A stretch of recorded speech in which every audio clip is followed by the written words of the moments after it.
Hear me now? Yes, okay. So good afternoon. I'm excited to be here. I hope that you're enjoying the conference. I've been here since the last day. I made a long journey to come here only for those 45 minutes, but actually we had very good meetings and discussions, and so I'm really happy to be here. It's my first time in India. So first of all, I would like to present myself and to tell you who I am and why I came here and what I'm going to talk with you about and how that correlates to what I'm doing on the day-to-day work. So my name is Roy Nuriel. I'm located in Israel. I don't know if any of you have been there, but although it's a small country, we're doing quite a lot of software development. It's a different kind of software hub rather than India. But those are two major, I think, important places for software development. I'm with HP Software. I've been in Mercury. Any of you know Mercury? Okay.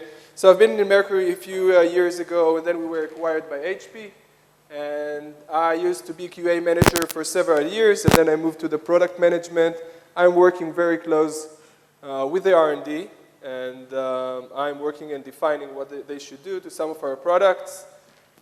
Probably some of them you do know, like QTP, Load Runner, Quality Center.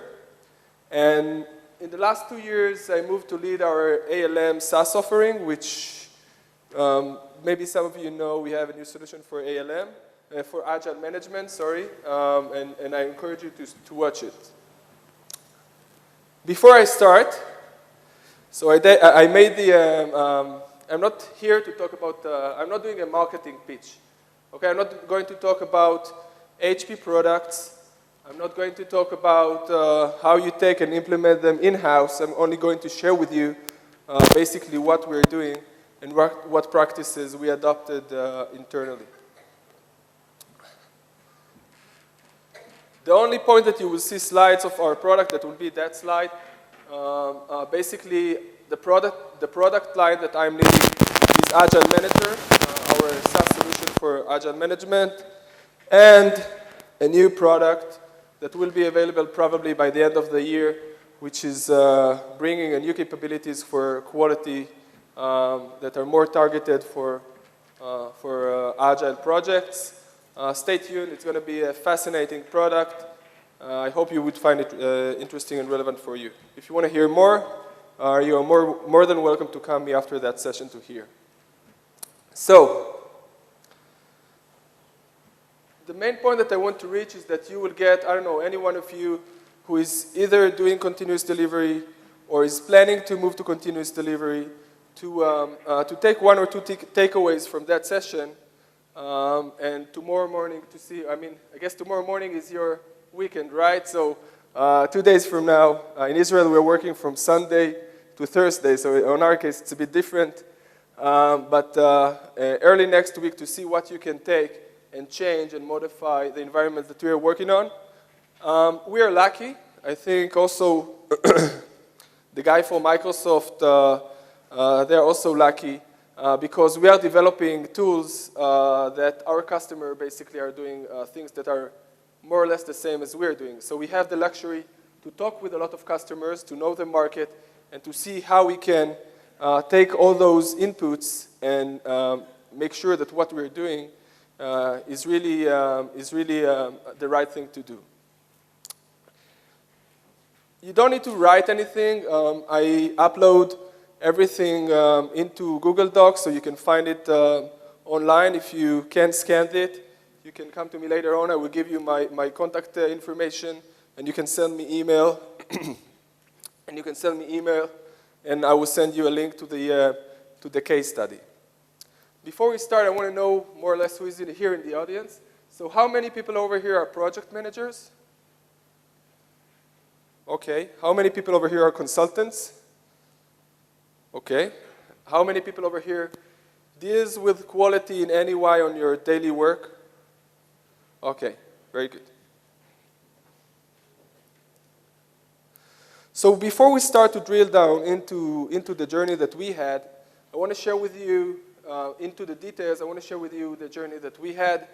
And more or less like the guy that talked before me, we released products in a 1-year cycle.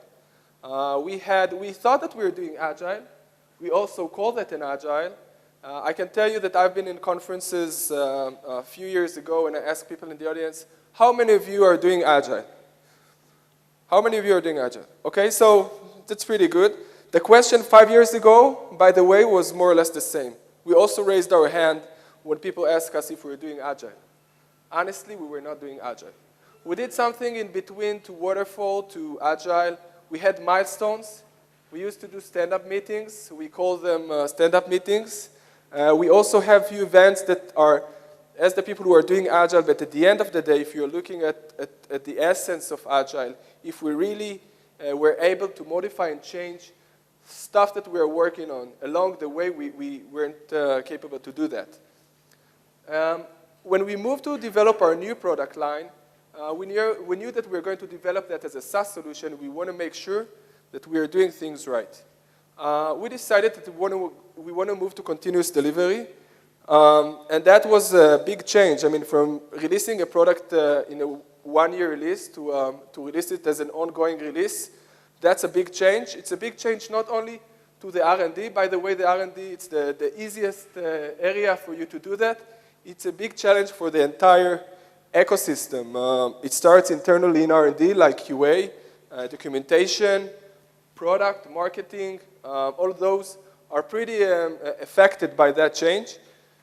But I will focus only around what we did internally on our teams. We started by targeting to release every week, and we didn't. Do you know why we changed it? We currently release every month to production. Do you know why? So in our case, it's basically our customers ask us that it's too frequent for them. They ask us to reduce the amount of changes in order to them to have the time to digest the change. So basically, our pipeline today can provide content to production every month, but we do that on every week, sorry, but we do that on a 1-month iteration. Our sprints are 2 weeks long, and that was part of the change that we had.